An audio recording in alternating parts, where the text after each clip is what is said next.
bien.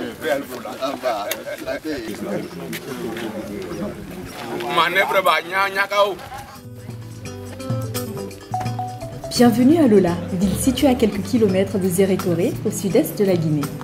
Membres du gouvernement et l'équipe de West Africa Exploration se rencontrent pour l'inauguration du site Nzo, situé sur les hauteurs du mont Nimba.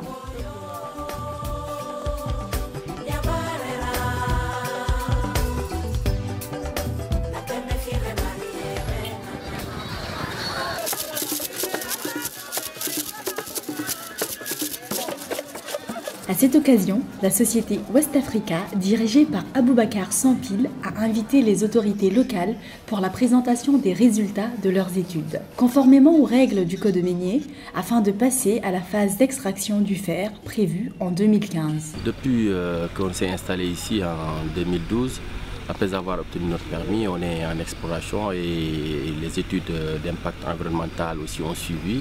Et sur le plan géologique, et à là où on a pratiquement une bonne réserve après l'étude de faisabilité et on tend maintenant à demander le permis d'exploitation. Le mont Nimba, étant classé patrimoine mondial de l'humanité par l'UNESCO, exige une attention toute particulière en matière de protection environnementale. C'est pourquoi la société West Africa Exploration a soutenu les services techniques et administratifs par des dons de motos, des minibus et des pick-up pour renforcer la surveillance et la conservation des zones à protéger.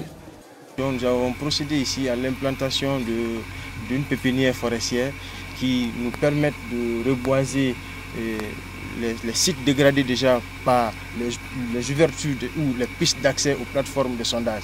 L'étude d'impact est assez importante. West Africa est dans la dynamique, dans la bonne dynamique, est en phase avec la réglementation et la législation guinéenne. Et l'étude d'impact environnemental et social encore est en cours.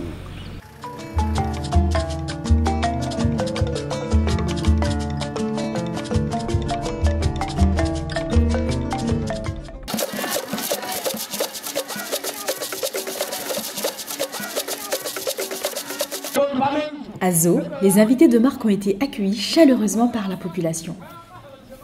Des offrandes traditionnelles ont été échangées, symbolisant l'entente mutuelle.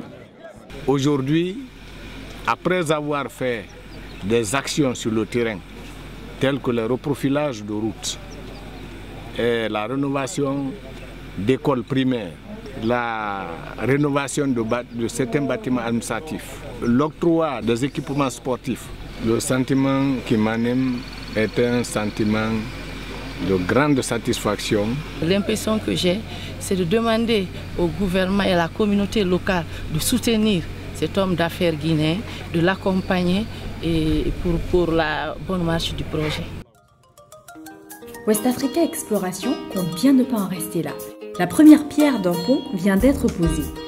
Ainsi, un groupe industriel, avec le soutien des communautés locales, peut œuvrer à la prospérité de chacun dans le respect de l'environnement.